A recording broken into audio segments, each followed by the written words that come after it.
নাম সোয়েব আলী। আমি মুর্শিদাবাদে একটা ছোট গ্রামে থাকি। আর পড়াশোনার কথা বলি তো আমি কেবলই কলেজ পাস আউট করেছি।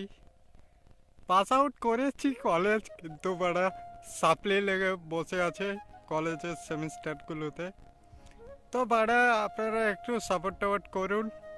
বাড়া সাপোর্ট টাপোর্ট করছেন না, ভিডিও ভাইরাল করছেন না।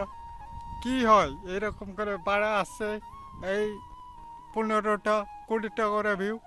বাড়া এরকম করে চলে?